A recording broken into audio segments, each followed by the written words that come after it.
Well, here we go. I first met Allison when she was a student of mine at Fort Nelson Secondary School. But fortunately, that experience didn't hold her back much in life. Here she is. And Allison's ancestors have lived in the southern Yukon and northern British Columbia for many generations.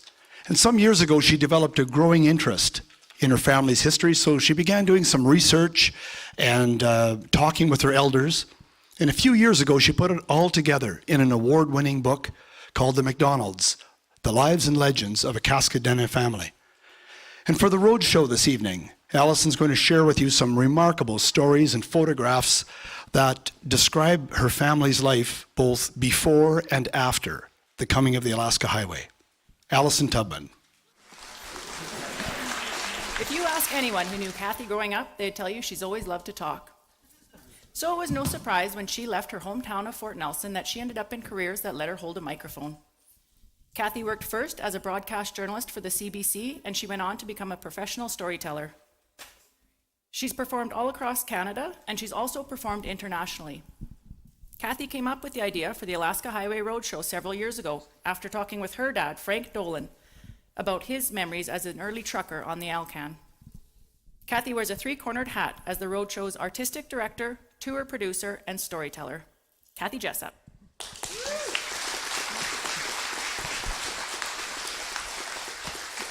And that leaves Bill, the thorn between two roses.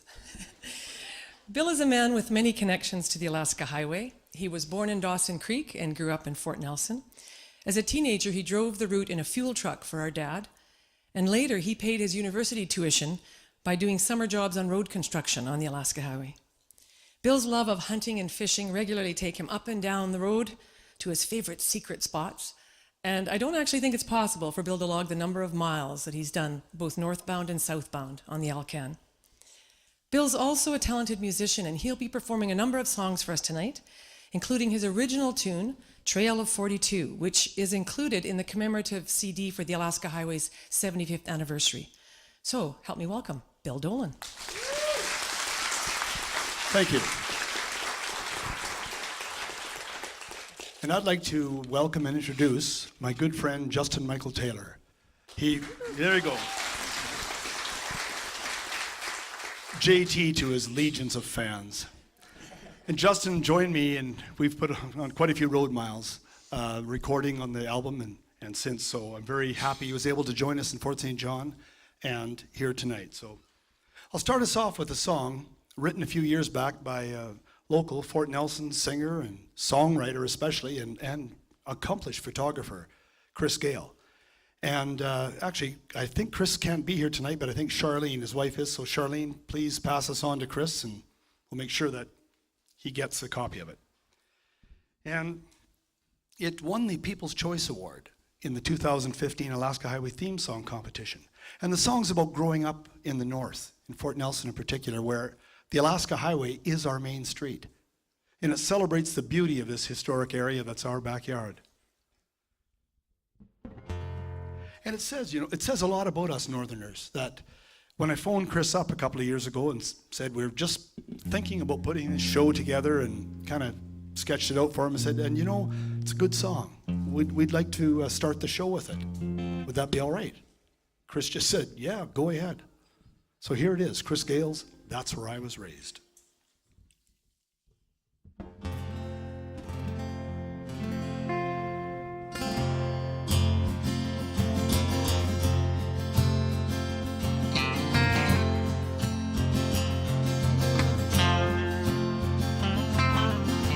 Built it back in 42, cable dozers and army crews that blazed a trail through my hometown. Gets you in and gets you out, takes you north and takes you south, to where I'm true north, strong and free. It's called the Alaska Highway, and that's where I was raised.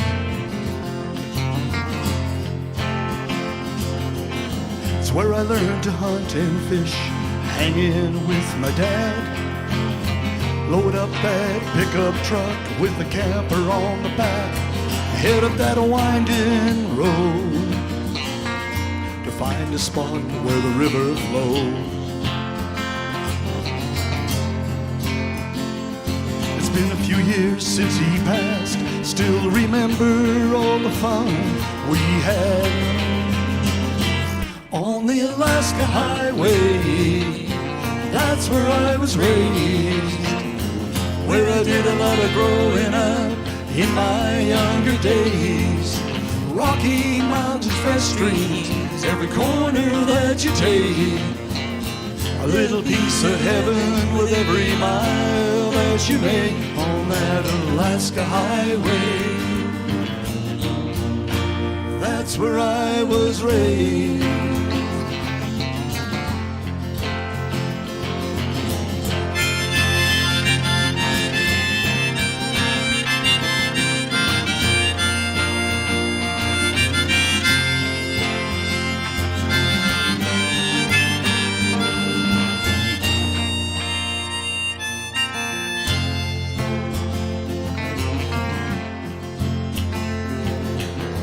Where I used to hang out when I was in my teens, heading up to the hot springs with that rowdy crowd of kids.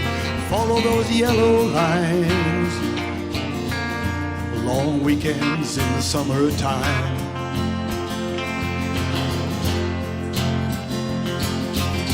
Sitting around the campfire with this old guitar, drinking out of a Dixie cup under the stars. On the Alaska Highway, that's where I was raised, where I did a lot of growing up in my younger days. Rocky Mountains, fresh streams, every corner that you take. A little piece of heaven with every mile that you take on that Alaska Highway. That's where I was raised.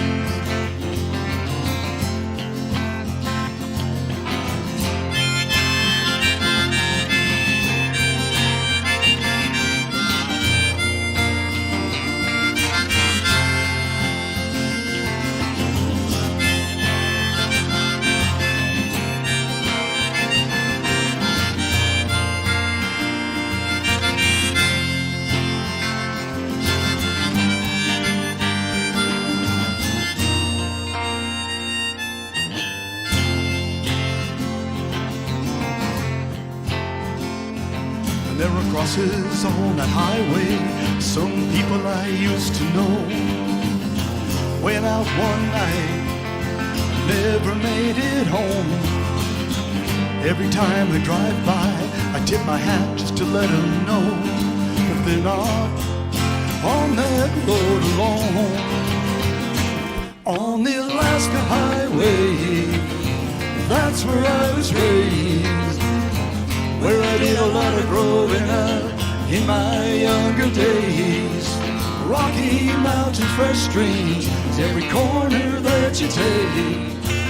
A little piece of heaven with every mile that you make on that Alaska Highway. That's where I was raised, on that Alaska Highway. That's where I was raised.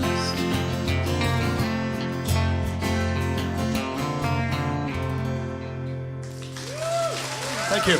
Thank you.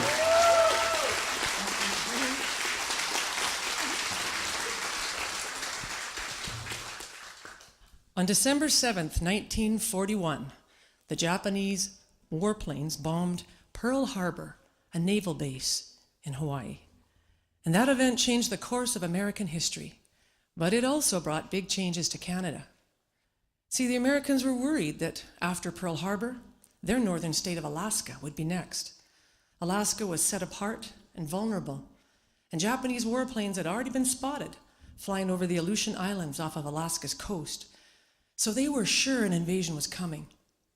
And what they desperately needed was a supply route connecting the lower states to Alaska so they could keep their northern military bases strong and fortified. But no such route existed. They were going to have to build one. Just one little problem.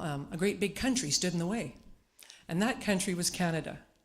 So the Americans proposed a deal. We would allow them to build and pay for and control a highway across northern Canada connecting to Alaska.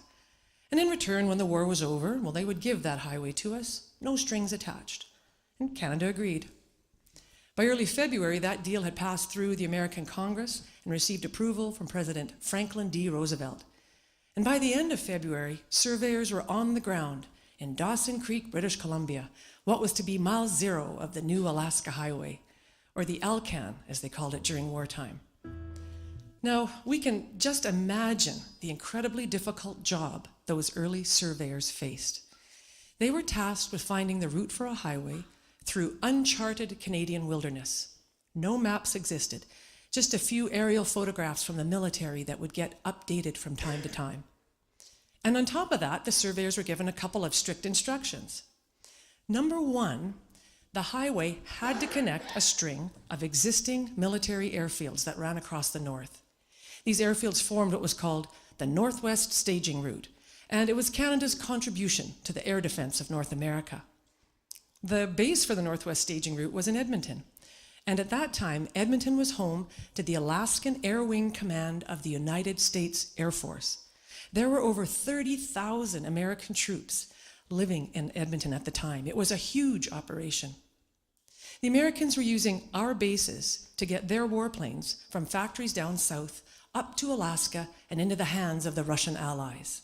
And they'd begin by flying the planes up to Edmonton, and from there on to Grand Prairie, and then across the border into BC, stopping at airfields in Fort St. John and Fort Nelson, then further north into the Yukon, stopping at Watson Lake and Whitehorse, and after that, the next stop was Alaska.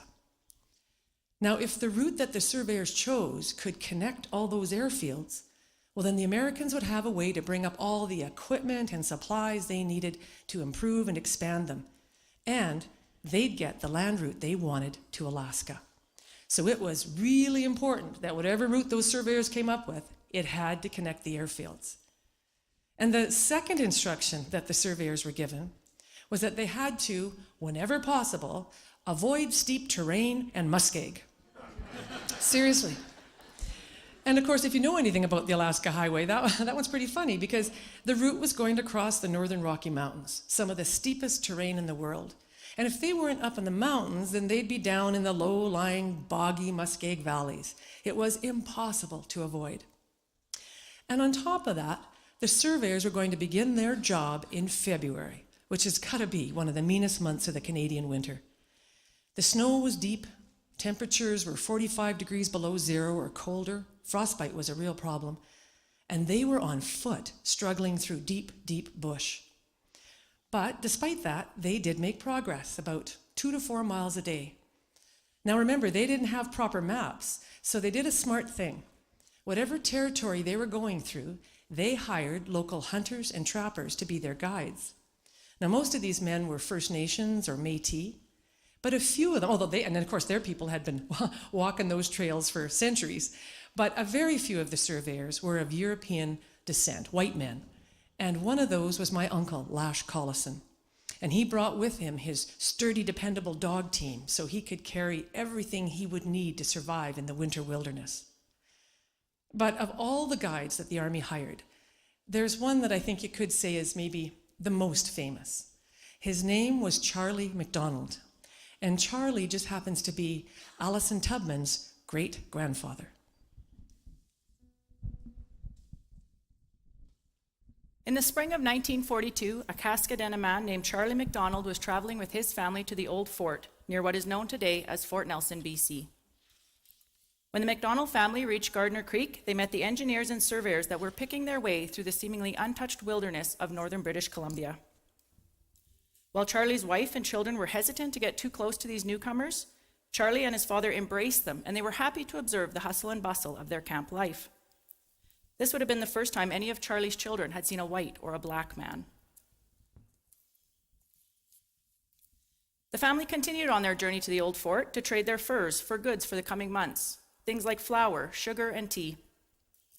Once their trading was complete, they started on their way back home, once again stopping to observe the men working. As the engineers and surveyors pored over the maps, trying to decide the best possible route over the mountains and around the lakes and rivers, Charlie claimed to know a way that led directly to Lower Post, BC, almost 300 kilometers to the northwest, a route known as the McCusker Trail. Charlie MacDonald was hired on as a local guide to help them navigate the wilderness and make their way into the Yukon Territory. Charlie took his family ahead of the working men to drop them and their supplies off. It was agreed that Charlie would join the men when they passed by his cabin. Once Charlie joined the crew, they headed west along the Toad River, and 11 days after leaving Steamboat Mountain, the crew arrived at the banks of Muncho Lake. At this point, Captain Eckbach wanted to check the route Charlie knew, to check the feasibility of the remaining McCusker Trail. While Charlie was to take Eckbach down the existing trail, Lieutenant Stewart was to check an alternate route, which took him past Muncho's eastern cliffs, north down the Trout Canyon, and west up the Liard Valley. Although Eckbach would later conclude that yes, a road could be built using the McCusker Trail, the alternate route that Lieutenant Stewart scouted would ultimately be the one used for the highway. Captain Eckbach and Charlie traveled from Muncho Lake to Lower Post, just over 150 miles in a little over 10 days. When they arrived on the banks of the Liard River, Charlie fired his rifle into the air, signaling the local priest, Father Pierre Poulet, pictured here. Father Poulet boated across the mighty Liard to pick them up. Captain Eckbach was reportedly quite impressed with Father and the work he was doing in the northernmost community of British Columbia. Father showed the men his chapel and described his work and how he lived. He held services every Sunday, taught a local day school, and in his free time he trapped. He would then sell his furs and use the money to purchase medicines for the local native people as they needed it. Father Poulet was more than happy to accommodate Charlie and Eckbach that night, and he readily shared his supper with those men. And by the time the men were enjoying that evening meal, Nellie and the children were watching the first bulldozers go by their humble cabin. Wow. We've been doing this story night after night, and every time Allison gets to that part, I can't help but just think of that moment in time when their lives changed forever. Well, I'm going to take us back a few months, back to March of 1942, because that was when construction on the highway actually started. By that time, the surveyors had made enough progress that the 1st Regiment of Army Engineers arrived in Dawson Creek ready to begin construction. And the story goes that they arrived in a blizzard. And there was a staff sergeant back then who had arrived, and he needed to find his commanding officer. And it took him a while, but finally he found him, and he walked up and he said, Major, where do I sleep? And the major laughed and he looked around and he said, well, pick any snowbank you like, but this one's mine. Now, the engineers knew that within a couple of weeks, hundreds of pieces of heavy-duty construction equipment were going to begin arriving on priority trains from Edmonton up to the railhead at Dawson Creek. But they couldn't afford to sit around and wait. Spring was coming, and they needed to push that highway north about 35 miles to the banks of the Peace River before the ice went out. The mighty Peace is one of the grandest rivers of the Canadian North, and it is the biggest river they were going to have to cross in the entire Alaska Highway. Now, while the ice held, if that equipment came, they'd be able to get it across in a fairly straightforward process. But once they had open water, then they'd have to rely on temporary pontoon bridges and small ferries to get it across, and that was a much slower and difficult and more treacherous process. So they didn't wait. They started work right away using whatever they had. And that was mostly hand saws, axes, and a few small D4 bulldozers. And that was how they began construction of the legendary Alaska Highway. But their hard work did pay off. They did make it to the banks of the Peace while the ice held, and the equipment came in time and they were able to get it over. But of course, it wasn't long before spring did come to the North Country.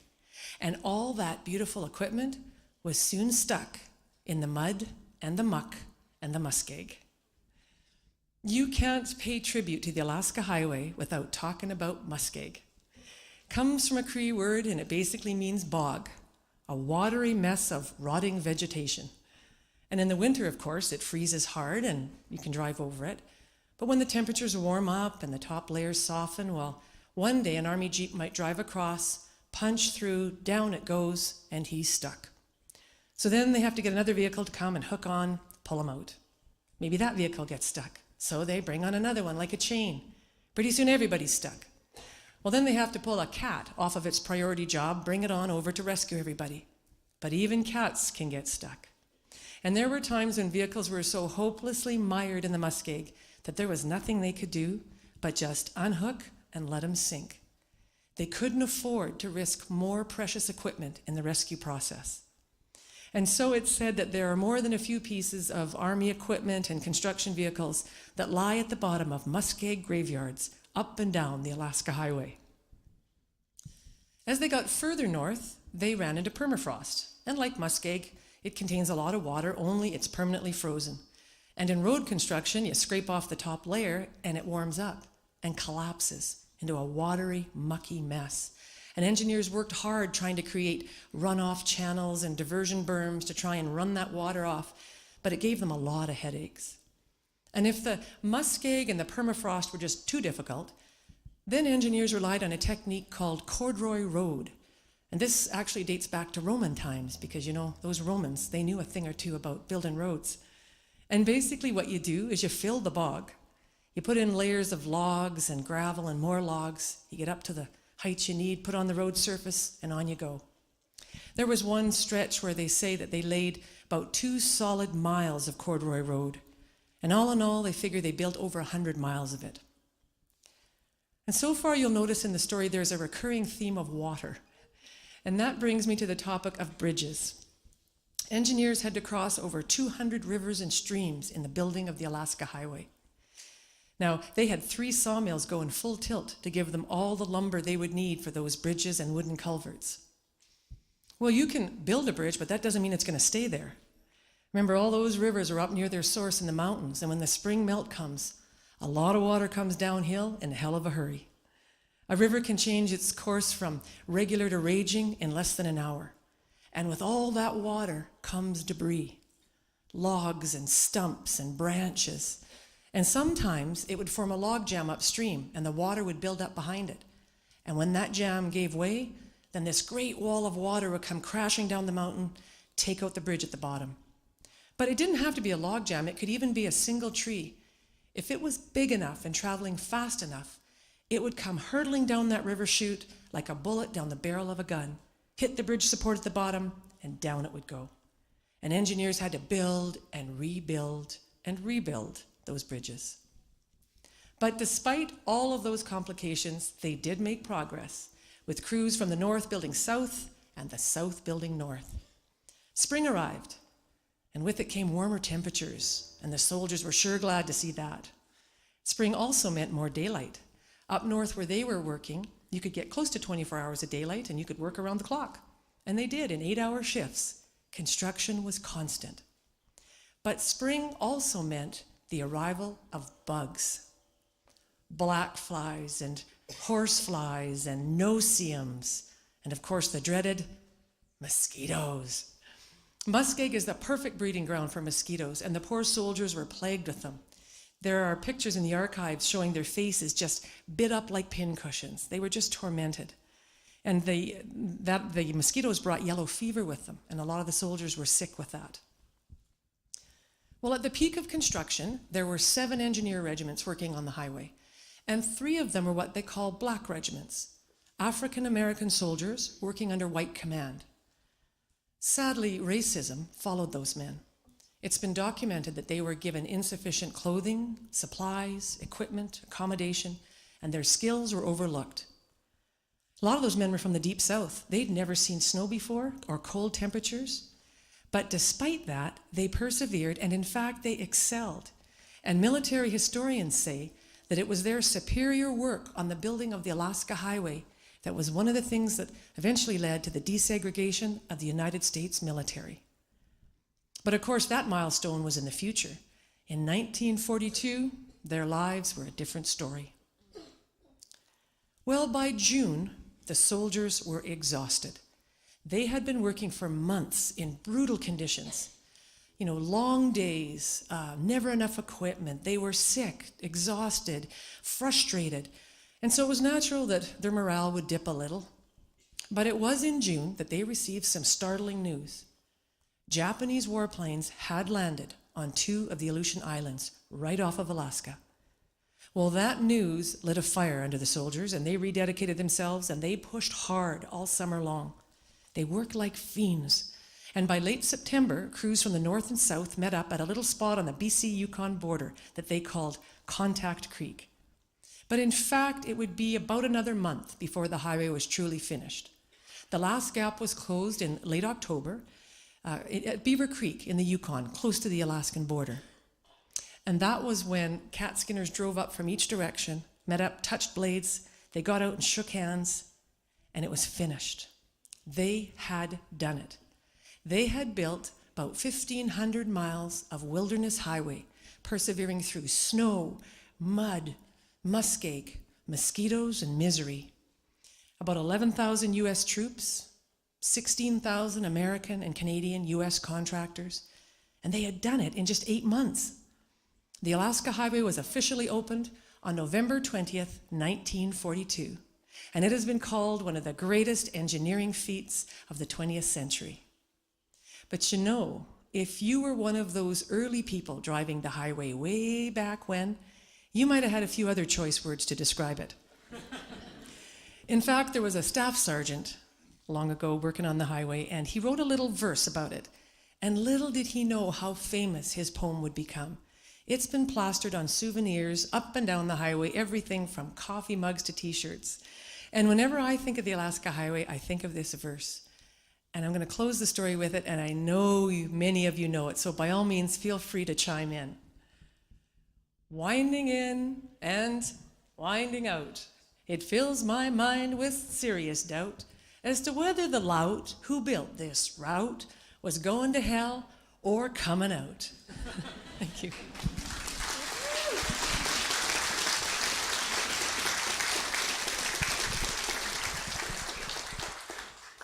So the road was built. But before the Alaska Highway, survival in the north depended on the moose. And people had lived on pretty basic grub. But when the road came through, life changed. With the coming of the US Army, a whole new world of food was soon available to the people along the road. In the blink of an eye, Northerners went from moose meat and white fish and flour, tea and lard, to canned goods and other fancy foods that many of them had never even seen before.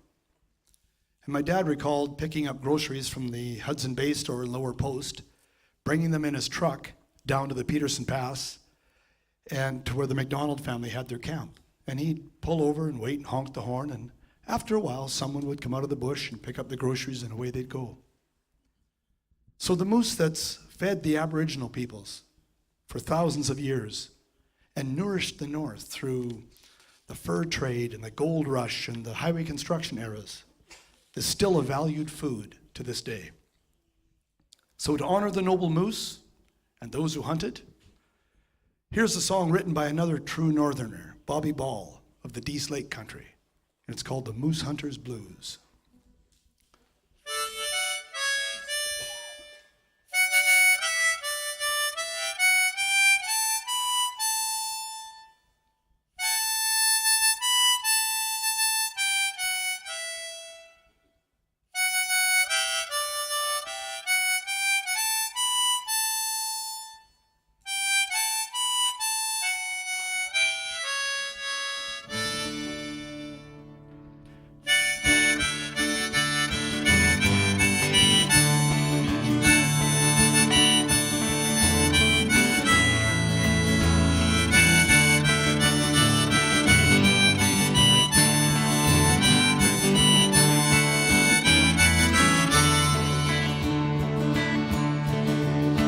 As I lie here tonight in my old spruce bough bed, thoughts of my darling going round in my head.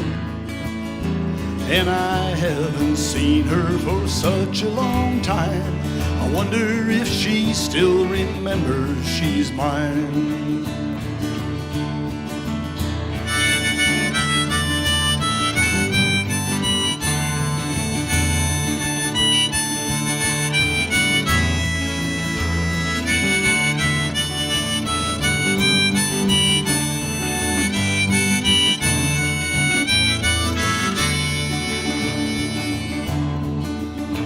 Now the weather is cold and the dog's getting poor. We've gotta find a moose tomorrow for sure. Today we set running a cow and a calf. They could hear us a-comin' for a mile and a half.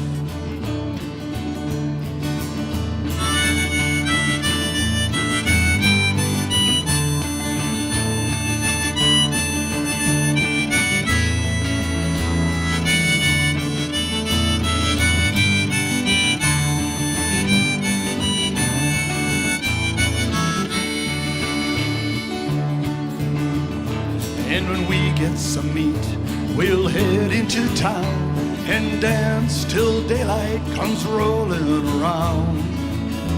We'll have a good time with our sweethearts and pals, load up our sleigh, say farewell to our gal.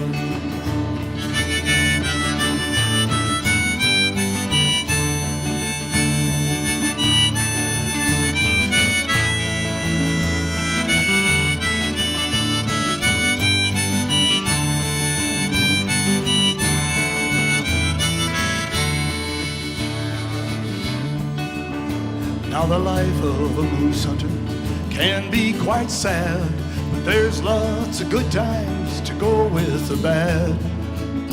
So if someone would tell me that I had to choose, a million wouldn't buy these old moose hunters blue. Thank you. Bobby Ball.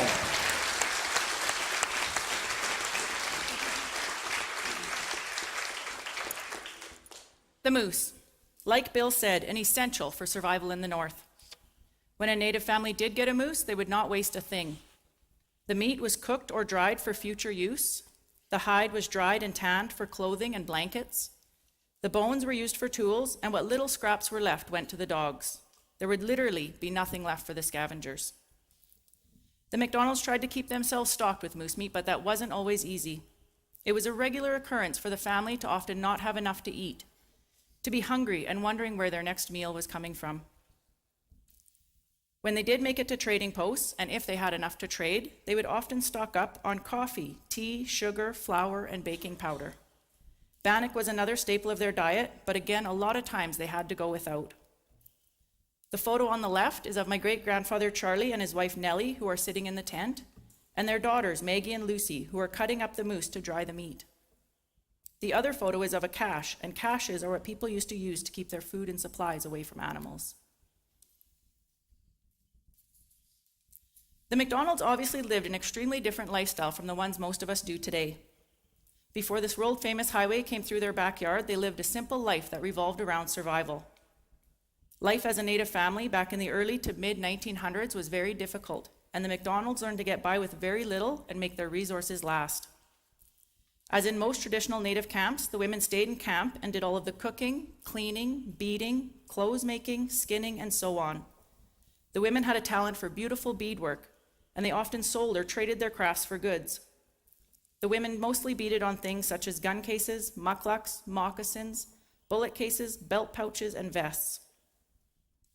The men also had a talent for crafting, and they made many tools, knives, snowshoes, dog sleds, boats, and rafts.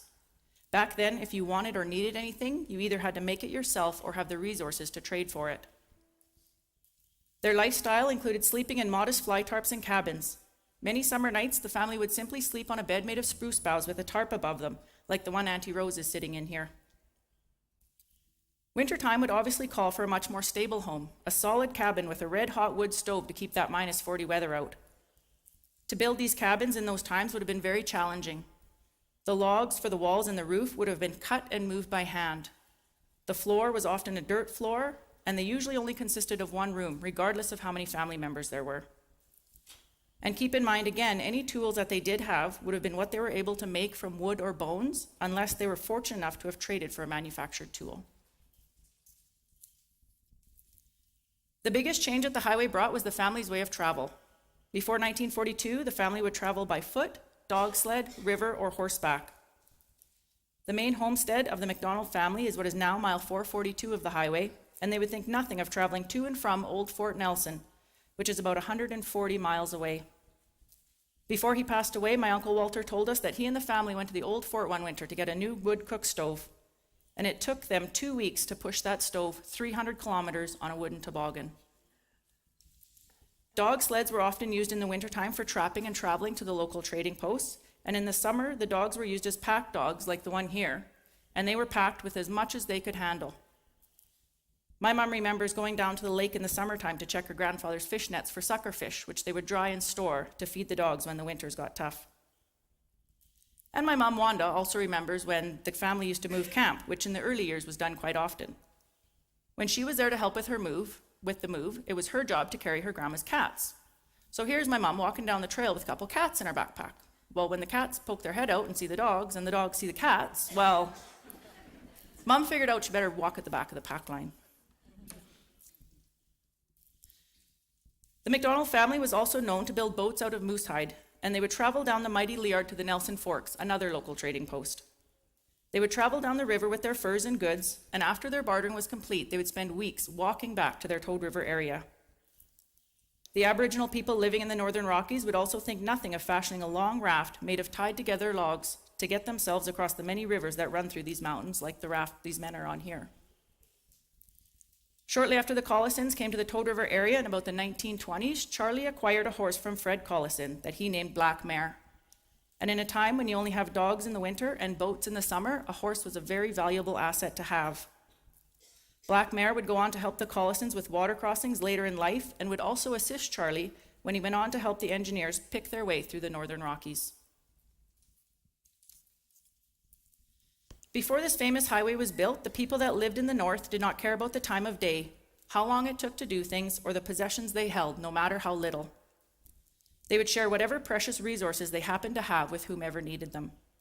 And in doing the research for my book, I came across a paper done by botanist Mary Henry, and in there I found my favorite quote from my great-grandfather Charlie. He said, "If one Indian has food, everyone has it." And in hearing the stories about my great-grandfather, that quote best describes him. Before the highway came north, and before money became the main source for trade, before possessions held so much value, Mary Henry wrote, "They ask nothing and need little, and as Charlie said, if one Indian has food, everyone has it." And later on, when I told him I would send clothing and asked to whom to address it, he replied that once a year they went to Fort Nelson, a Hudson's Bay trading post, and I could send it there. He said it made no difference to whom the package was sent for. In any case, the things would be divided and given to those who needed them most. For here, among these Indians, the golden rule is practiced and not talked about, and they share all they have with each other. And in the time of my great-grandfather and my great-great-grandfather, who's pictured here, money had absolutely no value. Money wouldn't kill that moose to feed you, it wouldn't chop that wood to warm you, and it wouldn't build that shelter to protect you. Your work ethic is what would determine your survival. And Charlie actually had a great dislike for money, especially after a friend of his folded the American dollar bill to show the face of the devil. Once the engineers came through their territory and the highway was complete, the army started to send rations to Charlie's father. They would send him coffee, tea, sugar, and such. And when he passed away in 1948, the rations kept coming, and Charlie would outright refuse them, even when I'm sure it was a time he and the family could have really used them. He would absolutely not accept a handout he did not earn. Although, he was quick to jump in that vehicle that was headed for town. I remember one story I was told when Grandpa Charlie jumped in with old Jack Christie headed north. As they were going down one of the many hills, it became apparent to Jack that he was losing his brakes. And as I heard it, Grandpa Charlie didn't want to jump out, and Jack had to reach over, open the door, and push him out. And by the time Jack got himself out, that truck was really moving. He ended up pretty hurt that time. I think he spent 3 months in the hospital. And that really says something about that highway back then, that sometimes it was safer to jump. Another time, Charlie was riding the old BYN bus, and he was involved in a wreck that time too.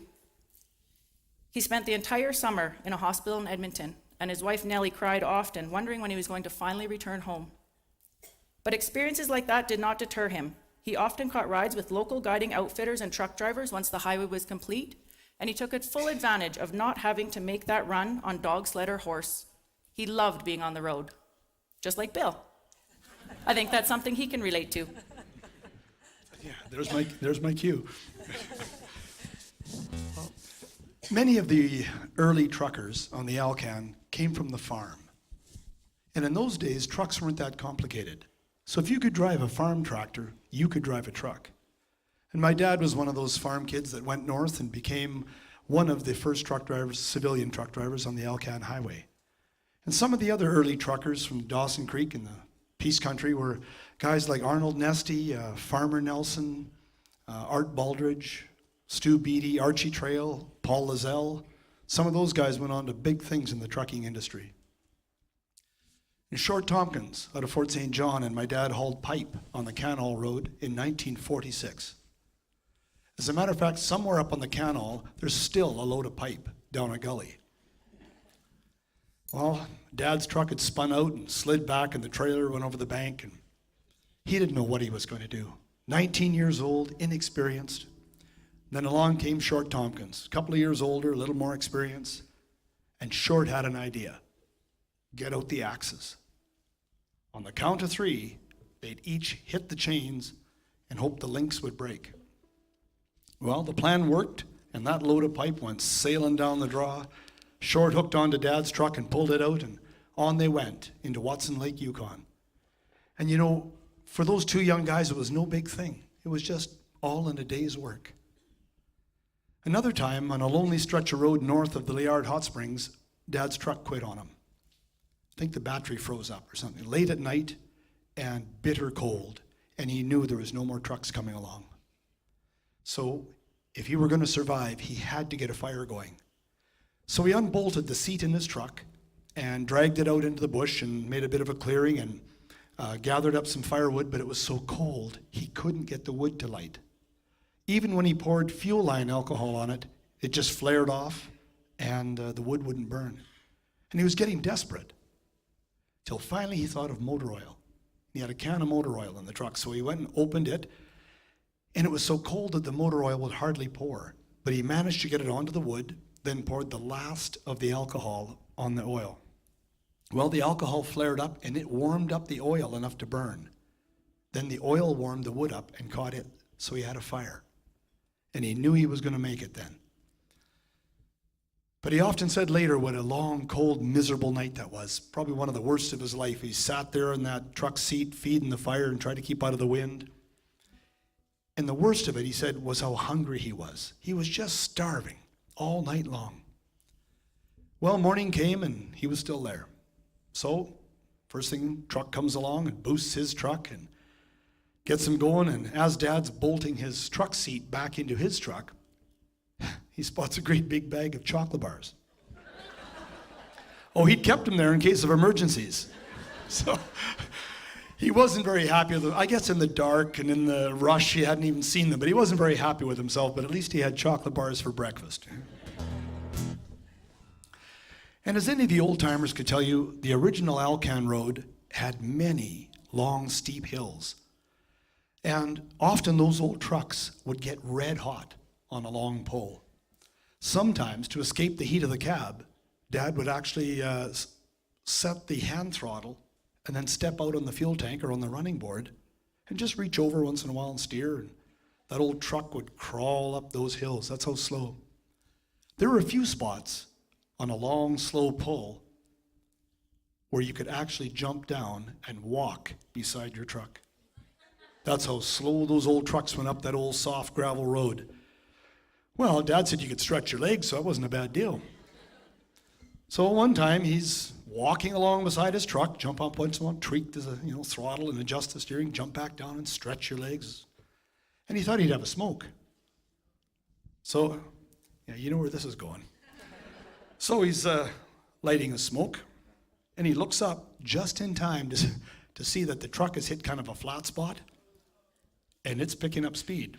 So he had to run like hell to catch his own truck. So jump up in the cab. You can imagine trying to explain that one to your boss. But as tedious as it was going up those long hills, at least that was safe. It was the going down that could kill you.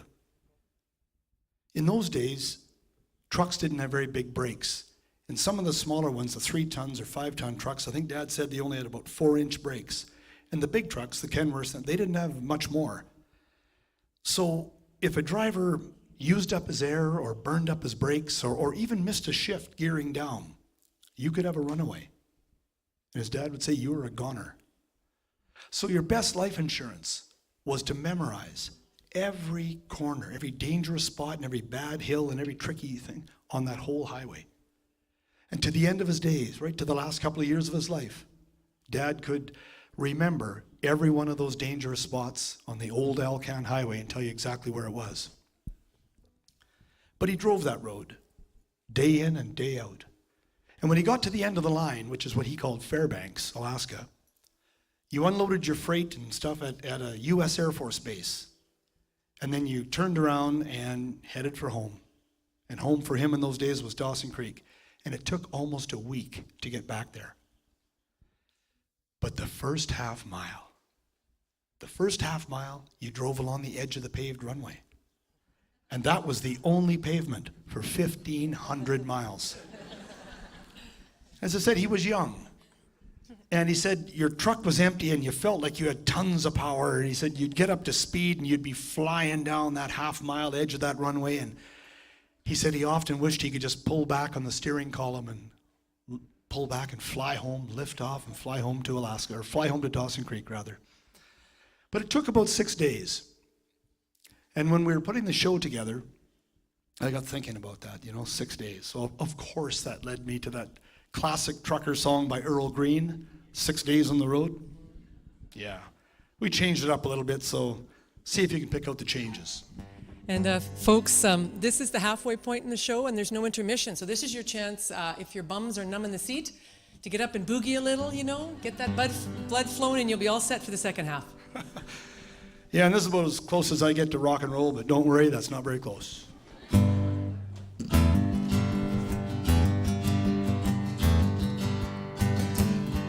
Well, I pulled out of Fairbanks, rolling down the Alcan Road. Got my diesel wound up, she's running like never before. The speed's on ahead, all right, but I don't see a cop in sight. 6 days on the road and I'm gonna make it home tonight. I got 13 speeds and a Yukon overdrive. I'm watching for moose and my eyes are open wide. I just passed a Jimmy and a white, been passing everything in sight. 6 days on the road and I'm gonna make it home tonight.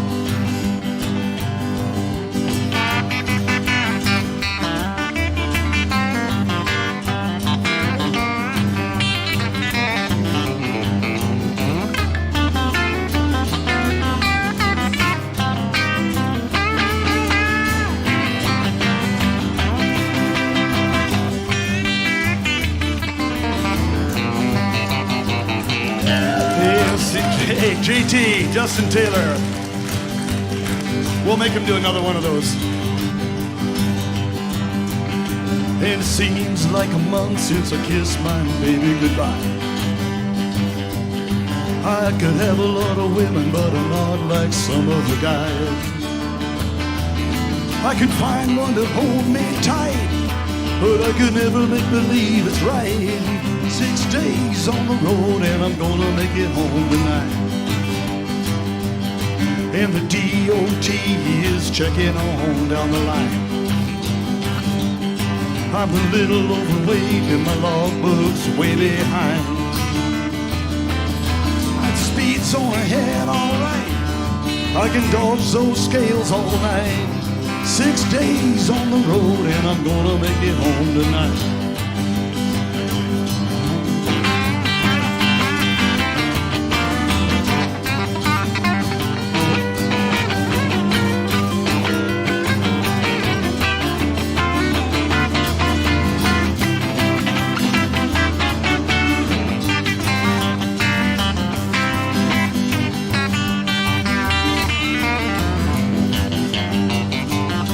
And it seems like a month since I kissed my baby goodbye.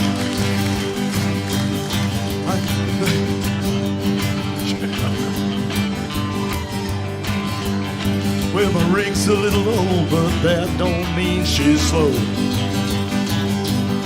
There's a flame from the stack and the smoke's blowing black as coal. But nothing bothers me tonight. My hometown's coming in sight.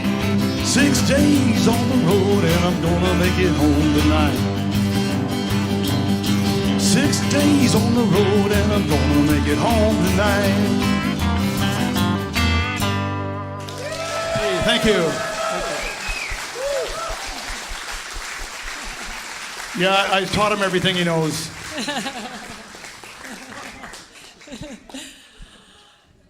Wow. Bill's been talking trucks, but truckers weren't the only ones on the highway in the early days. As soon as the road opened to the public, well, people soon followed. And they came for a lot of different reasons. Jobs, land, opportunity, adventure. But life for those early settlers was tough. They faced and endured a lot of hardship and isolation and sacrifice, and also sometimes danger. Now, my uncle Lash Collison was one of those early pioneers. After the war, he and my Auntie Winnie, his brother Dennis and wife Marge, they came north to the Toad River Valley in the beautiful northern Rocky Mountains.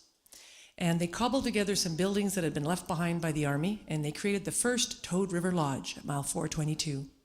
Lash and Dennis had the garage, and Winnie and Marge had the cafe. They cleared land for pasture, and that was for their horses, and for their other job, which was guiding and outfitting for all the big game hunters that would come. Now, Lash had a lot of adventures in those mountains. And here's a story I'd like to share about something he told us, something that happened on one of the hunts. They'd been dropped off at a spot on the highway where they could unload. There was Lash and the hunters and the camp cook, their saddle horses, their pack horses. Now, it was going to be a big hunt. They'd be gone for 2 weeks, so their ride wouldn't come back for them till then. So after they were ready to go, off they set, and they're working their way into Lash's base camp, which was a 2-day ride. And it was a very strategic spot that he liked. It was in a narrow entrance to a valley, and there was a creek right there, so the horses would have lots of water and good grazing. So on the day they arrived, they set up camp the way Lash liked it, and then Cook made supper, and afterwards he's cleaning up, and the hunters, they get to sit around the fire and drink coffee and have a smoke or two. But Lash wasn't done until he finished his last chore of the day, and that was always seeing to the horses. And what he'd do is he'd go and check them over, make sure none of them had come up lame, and then he'd tie bells around the necks of a couple of the lead horses, and that way he'd hear them in the morning, make them easy to round up, and they wouldn't go too far. So when he'd completed all of that, well, he noticed that there was still a fair amount of daylight left, and he figured he had enough time that he could hike up to a ridge he knew on a nearby mountain, and it was a great vantage point. From there, he could see the whole valley, and he could scout for game, and that way he'd know which direction to take the hunters the next day. And it was at that moment that Lash made a decision that he would later come to regret. He decided to leave his gun behind. Now, he had his hunting knife in his belt. He always had that. But he thought he would only be a few minutes, there and back. And he had to travel quick. He was losing daylight. And he wanted to travel. He could go a lot faster if it was light. So off he goes. Now, he's following a little game trail up, and at first it's pretty easy going, and he remembers that it was just a beautiful evening, and he was so happy and content. You know, he's on the mountain. By that time, he's middle-aged, kind of peak condition, and his muscles were working. He had his head down, concentrating, and as he approaches the ridge, it's getting tougher and tougher. Finally, he gets there, and he swings himself up and pulls himself to standing, and there he is, staring across a clearing at 2 sow grizzlies. Now, he couldn't see their cubs, but he knew they weren't far off, and he also knew he was in big trouble. And he only had a second to react. So he instantly just threw his arms up, trying to make himself look bigger, and he let out a great beller, hoping that he could, startle the bears and they would take off with their cubs. But instead, the lead bear charged him, and he said he couldn't believe how fast she closed the distance between them. In just a second, she was on him, and they began to roll down the mountain. And as they kind of slowed, Lash was able to get out from underneath her. He was kind of a small, wiry man, muscly, and he wiggled out and took off running. But she caught him a second time and brought him down from behind. And a second time he escaped. And he's running downhill and he's screaming, "Shoot, shoot," to the camp down below. It was a quiet night and it wasn't that far, and he figured the hunters would be able to hear him. But she caught him a third time, and down he went. And he said that she was straddling him. She was on top of him, and it was almost like she was toying with him. She was batting at him with her great paws and the claws the length of a man's finger. And they raked across his chest and down into his waist, and as they rolled, she bit him on the backside. Now the hunters later said that they could hear the mauling from down below, but they thought he was shouting, "Don't shoot, don't shoot." And to be fair, it was a difficult shot to make at that distance. And the way man and bear were rolling, you might just as easily hit one as the other. So they didn't take the shot. But Lash felt that at the very least, they could have fired a warning shot over the bear's head, and that might have scared it off. And we'll never know if that would have worked. Grizzlies aren't easy to deter off a kill once they've started. So the mauling continued. And Lash manages to get his knife out, and he brings it up to try and stab at the bear. But she bit down on his wrist. Now, lucky for him, he was wearing heavy leather riding gloves, and he had a leather cuff protector. Cowboys used to wear these thick leather bands around their wrists, and it was to protect their cuffs from fraying. Well, she bit right through the gloves and the wrist protector, but it did save his wrist from a worse mangling. So the mauling is going on, and Lash is fighting for his life. And he knew that he couldn't stay fighting the bear, that he was going to lose. And he had to try and do something. And just then, out of the corner of his eye, as they're rolling, he sees a cliff edge approaching. And he had no idea how far down the drop was, but he knew it was his only shot. If he stayed fighting the bear, he was going to die. So with the last of his strength, he just wrenched out from underneath her, and he just kept rolling, and over he went. And he figures the drop was about 15 or 20 feet, and he landed hard, knocked the air out of him. But when he caught his breath, he wiggled back against the cliff face, and there was a bit of an overhang. And the bear couldn't see him, but she could smell him. She knew he was still down there. And she didn't want to give up the kill. He said she paced overhead and roared angrily for minutes. And then he heard her retreat. But she came back. And again, she paced and roared. And she did that several times. And each time, Lash said, he's laying there and he's thinking, well, is she gone now? Or is she just laying there waiting for me to make a move? And then there was always the possibility that she had left, but maybe she was circling down, tracking him from below, and she was going to come up and finish him off. He just had no way of knowing. But he knew that he couldn't stay on that ledge. It would soon be dark, and he was losing a lot of blood. So when he hadn't heard her for a few minutes, he just took a chance. And he got on all fours and then struggled to his feet, and he stumbled over to the edge of the lip, and he could see a bit of a game trail going down. So half stumbling and falling, he starts making his way down the mountain in the direction where he figures camp is. And partway down, he met the hunters running up. They were coming to try and help. And they carried him back to camp. But by that time, it was nightfall. And there was no way they could get out in the dark. It was just too tricky a trail, and for them and for the horses. And if Lash fell again, well, he might not make it. So they had to wait out the night. They bandaged him up as best they could to try and stop the flow of blood, and they waited for dawn. Well, they didn't so much as wait, really, because by dawn, they had that camp struck and the horses loaded, and they were ready. First light, they start heading out.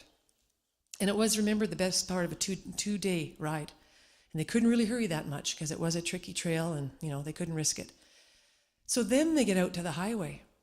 Well, they're days ahead of their rendezvous. Their ride's not there for them. And at that time, there weren't very many vehicles on the highway. Some days you could wait hours for anyone to come along.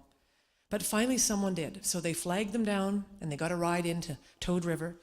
And from there, another ride into the Army Hospital in Fort Nelson. And in those days, that was about a 4-hour trip on a very rough road. But my uncle, Lash Collison, was one tough cowboy. He survived his injuries, and as soon as he healed up, he went right back to the life he loved, ranching and riding and guiding and outfitting. And he lived that life for a good many years. But there aren't too many people who can claim to have fought a grizzly bear and survived.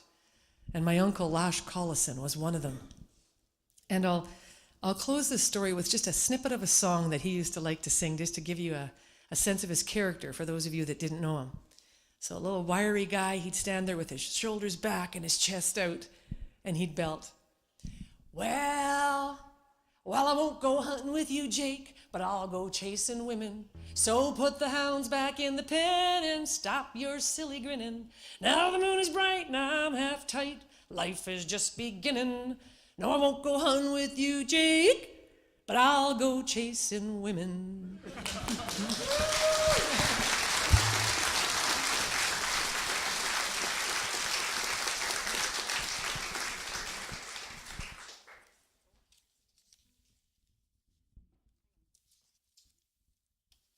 When the highway came along, there were a lot of changes for the McDonalds, a lot of new things to get used to, and essentially a whole new way of life. After 1942, the family started to build permanent residences and became much less nomadic. They utilized the highway, and eventually their dog teams became obsolete. They stopped making their moose-hide boats and opted for wooden ones, and they started to purchase much of their food rather than depending primarily on wild meat. To make a living in this now modern world, the McDonald brothers utilized their experience in the bush and got into big game guiding. There were several guiding outfits in the surrounding area that were happy to employ them. Business owners like the Collisons, the Joses, and the Weens. The men were said to have almost a certain sixth sense about game and where and when to find the bigger and better trophies. My Uncle Eddie, pictured here on the left, was featured in many different hunting magazines and was awarded a guide award for the largest sheep in North America.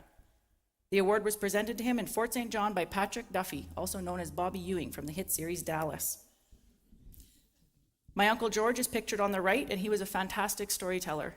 He was featured in the documentary Heaven's Pass, which focuses on the Cascadena people's way of life. The women sold their crafts to make a living, from making the moose hide to the beading to the actual putting together of the moccasins or mucklucks or gun case or whatever they were making. That was no easy feat. Despite little to no education, these women truly excelled in their fields. After scraping, soaking, then tanning the moose hide, which would take days to weeks to complete, they would then hand draw their flowers onto the hide and fill it in with beads. I remember my grandma getting me to put my foot on an old Dutch chip box, and she'd trace my foot, and that's how she knew how big to make my slippers. They often used beaver or rabbit fur to trim the slippers and mucklucks. But because they had little to no education, they were often the victims of swindlers. And Bob Jost wrote about one incident in his book, Horseshoe in My Hip Pocket, Lucky Again. Charlie had agreed to make a pair of snowshoes for an acquaintance, much like the ones that his son Walter made here. They agreed on a price of $30 and a time to meet on the highway. So Charlie went home to Moose Lake and he made the snowshoes, and he came out at approximately the right day to meet the buyer. Charlie waited for 3 days on the side of the road for him to show up, and he had dealt with a few people, so he was ready when he showed up. The buyer was quite happy looking over the snowshoes, and he said, $25, right, Charlie? $30, Charlie said. I'm only going to give you $25. And they kind of went back and forth until finally Charlie relented and agreed, okay, $25. So he's happy and looking over his new purchase, and he said, Charlie, there's no strings on these snowshoes to tie them to my feet. And quick as a whip, they come out of Charlie's pocket. $5.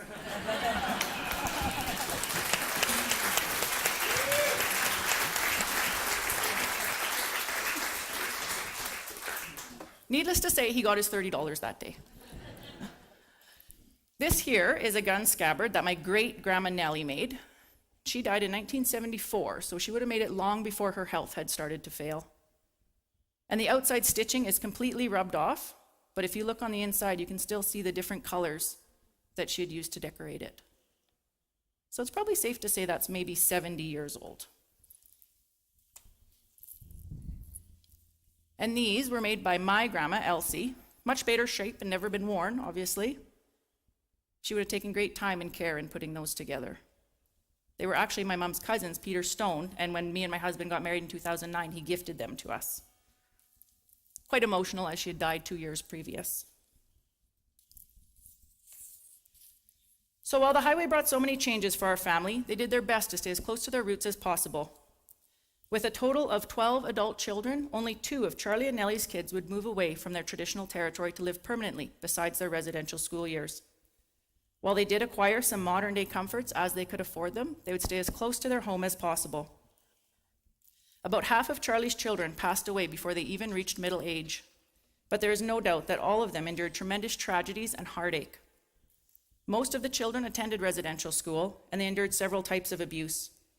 They had hunger and hardships at home, and they had to deal with racism and discrimination when away from home. They grew up in a world that was changing dramatically.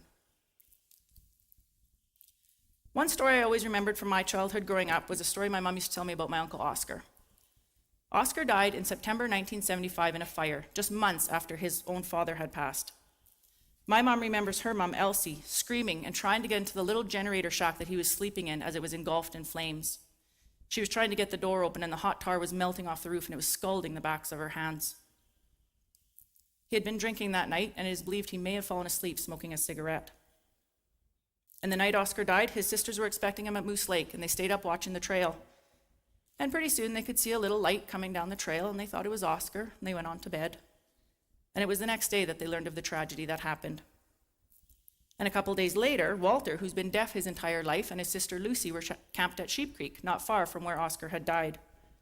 And suddenly the dogs began barking wildly as if something were near and threatening their camp. And pretty soon Lucy could hear singing, and it was coming closer and closer until it sounded like it was right in camp. And it sounded just like Oscar. He was a really musical man. He always had his guitar and was strumming a tune. And Lucy said, "Oscar, if you're a good boy, you'll go home." And pretty soon the singing trailed off and the dogs settled down. And that was the last anyone heard from Oscar. And Oscar used to work for Bob Jose. And in Bob's book, Bob talks about a song that Oscar made up for him one time. It went like this.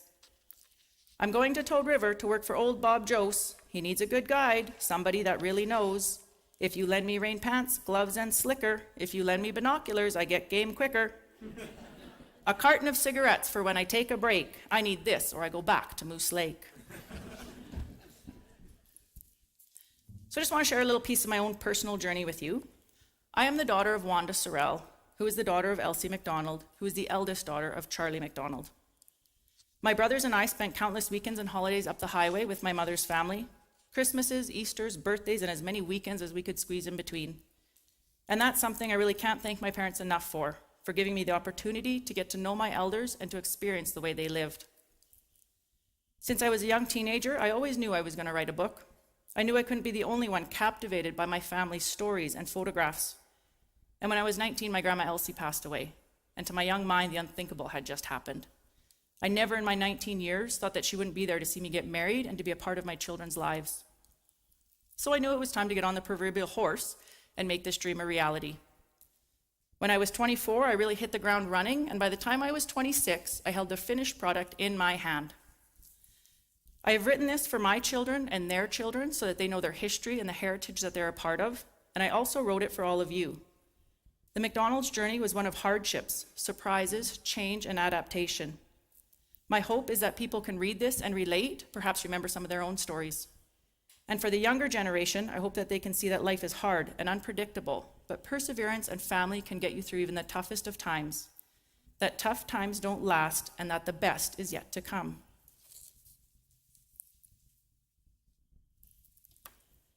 The McDonald family has lived through an incredible century. Through the 1900s, the family has had many great and not so great experiences. From an unexpected meeting with the U.S. Army to residential school. From traveling by foot or dog sled to riding comfortably in a warm vehicle. From picking or hunting everything you eat to buying from a grocery store every other week. Using candles and bare fat lanterns to the luxury of a generator or batteries. I cannot imagine what the innocent little McDonald children would have thought when they first met the white man on their way to the old fort in the spring of 1942.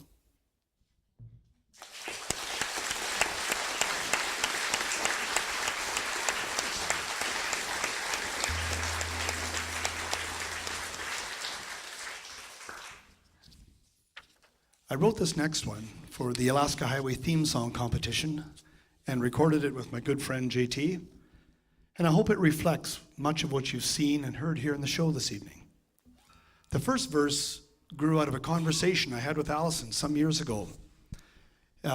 She talked about her mother's uncles seeing the lights and hearing the engines of the first bulldozers coming into the Toad River Valley. And the story as I heard it was those boys' experience, but I took that and blended it with some other accounts and tried to imagine what it must have been like for her grandmother as a young girl to experience that. But before the tote road got through that far, the U.S. Army surveyors had to find the route. And as Kathy's mentioned, our uncle Lash Collison guided some of those surveyors who later followed portions of his trap line west of Old Fort Nelson and along the Musquaw Valley. The Collison crew would go about a day's journey ahead, break trail with snowshoes and dog teams, and lay out the route for the surveyors, the men with the transits. And at the end of the day's tramp. The surveyors would get there and the tents would be up and the dogs bedded down and supper ready, and that's how they traveled. The verse about the African American soldier in a U.S. Army construction battalion honors the tremendous accomplishments of those men and all the military personnel and civilians and local people who worked together to build the Trail of 42. The young trucker in the next verse was my father, Frank Dolan. And one of Dad's most prized possessions was a 1946 U.S. Army issue driver's license. And that was a required document to get beyond the guard post down there at mile 86, this side of Fort St. John, when the highway was under the jurisdiction of the American Army. And Dad hauled everything, from U.S. mail to Fairbanks to pipe on the Canal Road, freight and fuel and supplies to the port of Anchorage during the Korean War. But right after World War II, there were thousands of empty fuel barrels stockpiled up at Whitehorse, Yukon. And one way for a driver to make some extra money was to go into the bar, hire a couple of guys, take them with you to the depot, and they would load the empty semi-trailer van about 3 high with barrels, take them back to Dawson Creek, and then they go by rail to the refinery in Edmonton. And the deal was, of course, that the driver of the truck would split the profits of the backhaul with the owner. And a few drivers like my dad actually did that. No cell phones in those days. It was a long way from the boss. The final verse about the young mother at a isolated, lonely stopping place, working long, hard hours, is my mother's story. Dad was driving north to Fairbanks one day in 1950 when he pulled into the Toad River Lodge at mile 422. And there he met Kay Parker, a young waitress come up from the prairies to work at her sister's cafe. And when they married a few years later, Dad gave up the long-haul trucking, and Mom and Dad bought the original Lum and Abner stopping place down at 233 that they ran together through the early and mid-50s. And by the time Mom was in her early 20s, she was the chief cook and co-manager of one of the busiest stopping places on the whole highway. And she did it all with 3 young children in tow. I was the youngest at the time, about that high. So this is their story, the Trail of 42.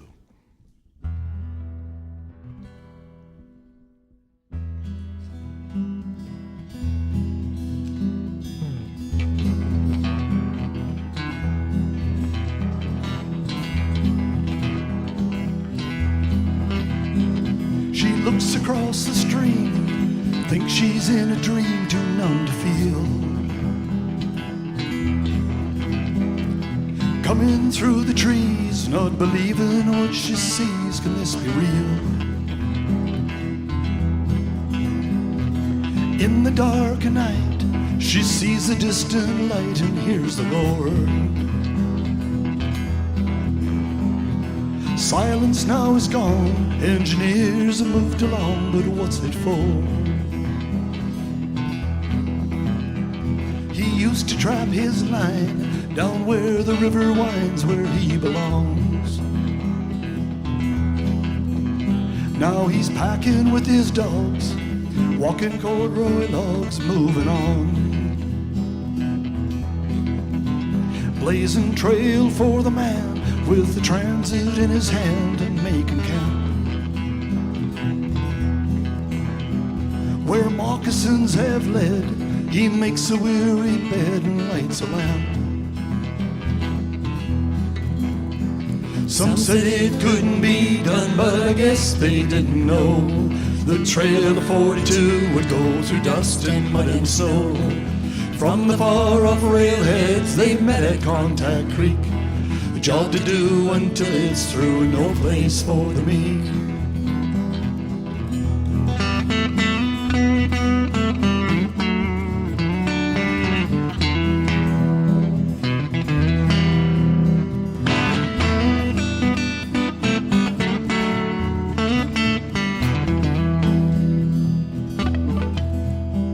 A soldier far from home, the bitter winds moan until the spring.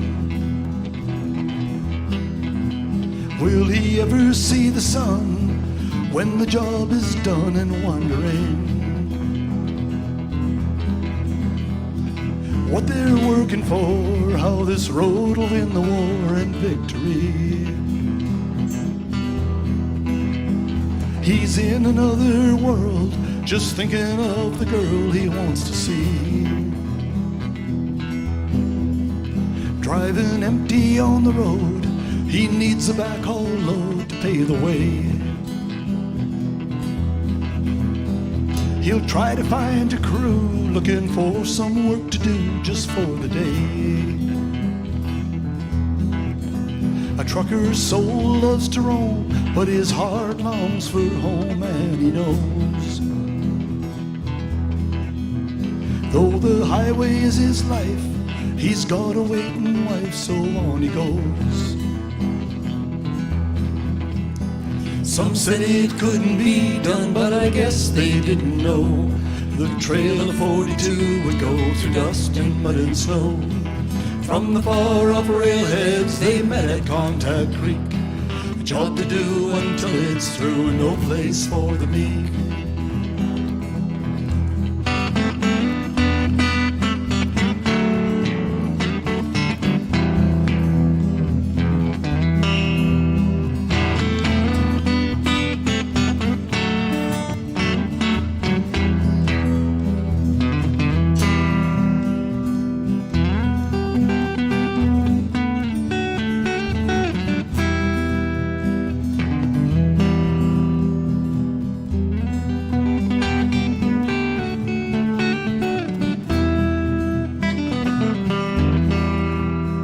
She's up before the dawn, puts the coffee on and bakes the bread, while her little one's asleep. The cabin floor she sweeps and makes the bed. There's hard work and pain, loneliness, the same thing every day. The snow is steady falling and the customers are calling, but she stays. Some said it couldn't be done, but I guess they didn't know the trail of 42 would go through dust and mud and snow. From the far off railheads they met at Contact Creek, a job to do until it's through, and no place for the meek. A job to do until it's through, and no place for the meek. Thank you.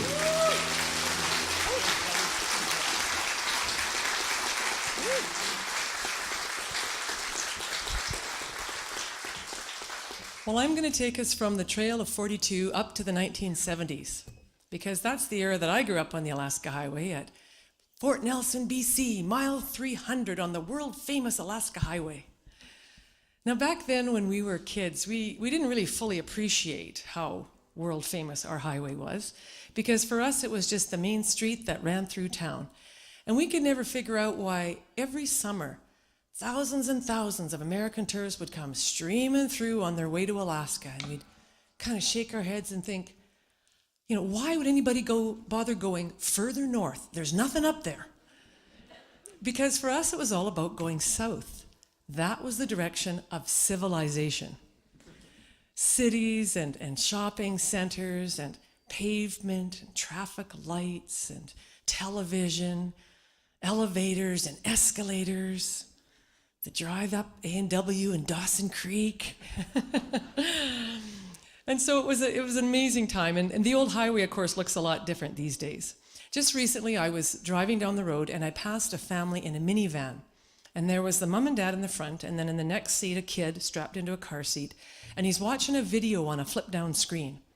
And I instantly had a flashback to the road trips that my family used to take when I was a kid. And believe me, they weren't anything like that. For starters, our vehicle of choice was an Oldsmobile Vista Cruiser station wagon, the minivan of its time. Long and sleek, white with wood grain paneling. It had genuine, supple, all Moroccan vinyl interior. We had electric windows. Oh, yeah. That was supposed to make up for the air conditioning that we couldn't afford. But what we were most excited about was it had this new feature for station wagons. It had the third seat. And for a family of 8, this was fantastic. So much room.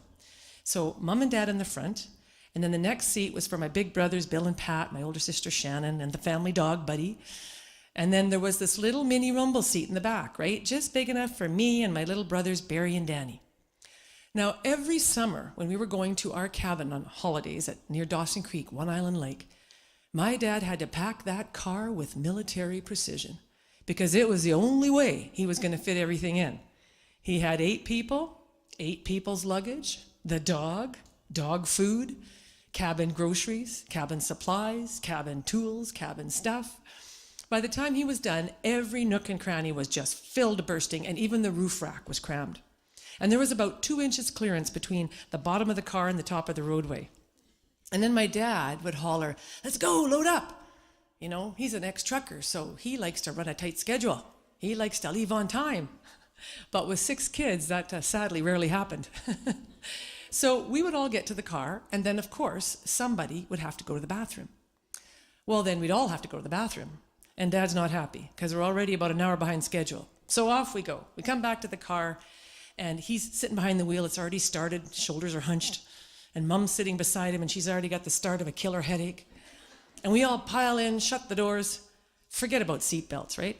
Oh, no. And we're off, looking like a cross between the Beverly Hillbillies and the Griswolds. So we're driving southbound on the Alaska Highway. And in those days, in the 70s, it was still a pretty rough road, you know, not much for shoulders, bumpy, gravelly, up and down, twisting and winding, lots of potholes. And if you managed to miss a pothole, then for sure you were going to hit one of those great big boulders in the road that would take out your gas tank or your muffler, right? But worst of all, I think worst of all, was the choking dust. You just could not escape it. So picture yourself. You're trapped in a car with 7 other hot, sweaty bodies, no personal space, no air conditioning, and you can't open the windows because that would let in the dust. So 2 words, car sick. Hands up if you've ever been car sick on the Alaska Highway. Yeah. Oh yeah, fun times, fun times. And of course, those were in the days before iPads and iPods and portable DVD players. We couldn't even listen to the radio most of the time because you're in the wilderness and you couldn't get the signal. And you couldn't look out the window or read a book because you needed to keep your eyes on the road or you'd get car sick. So you're sitting there mile after mile, and what do? Of course, you're sick, you're tired, you're grouchy, you know, you're impatient. You pick a fight with your neighbor. So I have a friend who's got kids, and she refers to these as the touching, breathing fights. And if you're a parent, you know exactly what I mean. You know, it's the old, "Mom, he's touching me. Mom, she's breathing on me." But Dad, he's sitting up front, right? And he's got one hand on the wheel. His other hand is attached to this magical go-go gadget arm. And Dad can fling that hand from the steering wheel at the front back to the rumble seat in a nanosecond. And he can grab you by the scruff of the neck. "Do I have to stop this car?" Well, no, trust me, you did not want Dad to have to stop the car. So you settle down in a hurry. And on you go, mile after dusty mile. And then, of course, you get to the tourists. Every summer, thousands and thousands of them traveling northbound and southbound on the Alaska Highway. And in my time, in the 70s, there were a lot of those Airstream trailers, right? The silver bullets, the caravans of them. Nowadays, there's the great, big, beautiful RVs hauling second vehicles and boats or whatever. And they're going slow. Of course they're going slow. Because first of all, it's a bad road, right? And the big hills, it's hard to pull up those. And also, they want to see the scenery. They have come a long way to see the beautiful views on the Alaska Highway. But we're the locals and we're impatient, right? We just want to get home. We're at the back of the line eating their dust. And the thing about tourists is, God bless them, they love to travel in little herds, little bunches, all close together, bumper to bumper. So you can't pass just one of them. You got to pass about 6 in a row. Only on the Alaska Highway, certainly in the old days, and even now in some stretches, there weren't too many spots where you could pass one vehicle, let alone 6 of them. So you're stuck at the back of the pack, eating their dust for miles. But my dad, My dad is an ex-trucker, and he knows that highway like the back of his hand. He knows every curve. He knows every straight stretch. He bides his time. And when the right moment comes, Dad pulls out, pedal to the metal, and zoom, we fly by those airstreams. 1, 2, 3, 4, and he cuts back in right before the curve. Hooray for Dad! And the tourists can eat our dust for a while. But finally, we get to pavement at just mile 86, right? Just north of Fort St. John. Hallelujah! The windows go down, the fresh air streams in, Dad speeds up, and we zoom through Fort St. John, and we zoom through Dawson Creek. And finally, just outside of Dawson Creek, we turn off that beautiful pavement onto another gravel road that's going to lead to the cabin. And it seems an eternity, but finally we turn off of that gravel road onto the dirt lane that leads down to the lake. And we can see the glimmer through the trees. There it is, there's the cabin, there's the lake. And before Dad can even pull that car to a rolling stop, doors fling open, kids and dog tumble out, and we are running for the water. We're running ahead of the car as fast as we can go, wrapped up in this moment of absolute childhood ecstasy, pure joy. We're running like lemmings going for the ocean. And you know, I don't think it ever occurred to us even once that while we're running to look back over our shoulder and like, what are Mom and Dad doing at that moment, you know? But now that I'm older and I'm a parent, I'm pretty sure I know. I think while we were running for the water, Mom and Dad were back at the old Vista Cruiser, rummaging through the boxes of cabin groceries, looking for the bottle of Tylenol and the even bigger bottle of Irish whiskey.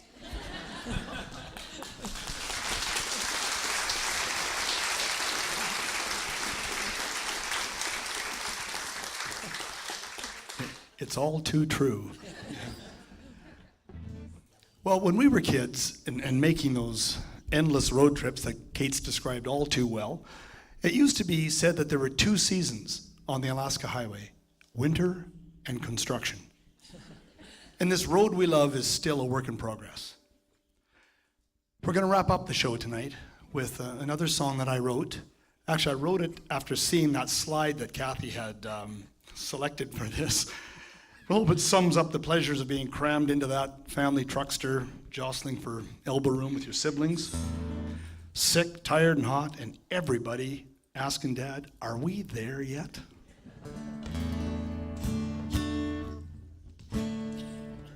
All right.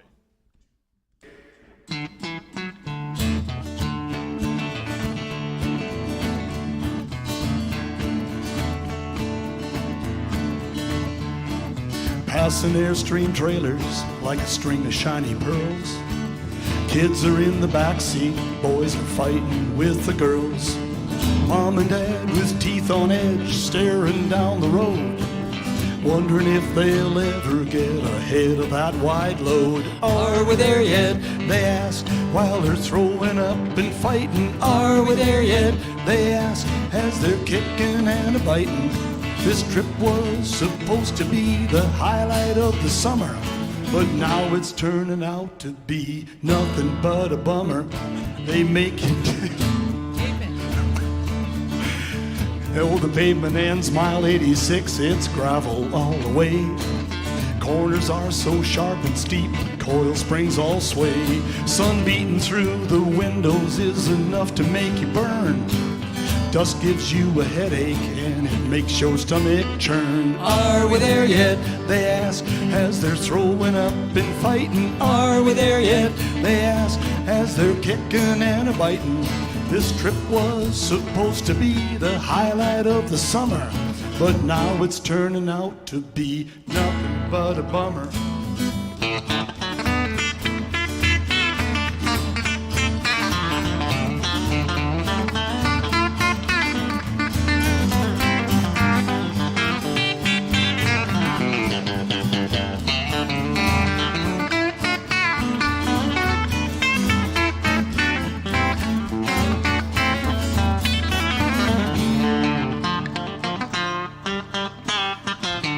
They make it to a restaurant as they're coming through the door.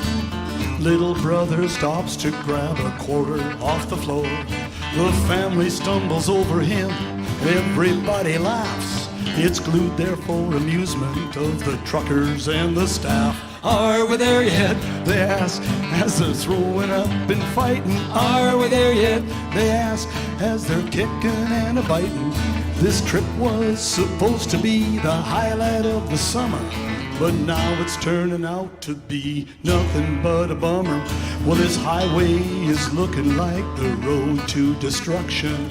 Never-ending, mind-bending, detour and construction. Those long-haul transport trucks barreling along. You tourists in your motorhomes are singing this song. Are we there yet? They ask as they're throwing up and fighting. Are we there yet? They ask as they're kicking and a-biting. This trip was supposed to be the highlight of the summer, but now it's turning out to be nothing but a bummer. Are we there yet? Don't make me have to stop this car.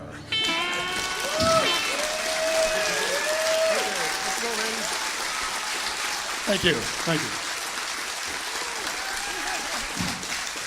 Thank you. Oh, thank you. Oh, you guys. Hey, thank you. Yeah. There's nothing like a hometown crowd. Eh?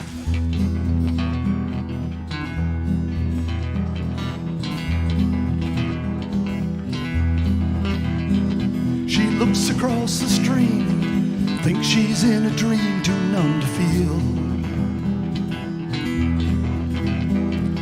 Coming through the trees, not believing what she sees. Can this be real? In the dark of night, she sees a distant light and hears the roar. Silence now is gone, engineers have moved along, but what's it for? He used to trap his line down where the river winds, where he belongs. Now he's packing with his dogs, walking corduroy logs, moving on. Blazing trail for the man with the transit in his hand and making camp. Where moccasins have led, he makes a weary bed and lights a lamp. Some said it couldn't be done, but I guess they didn't know the trail of 42 would go through dust and mud and snow. From the far off railheads they met at Contact Creek.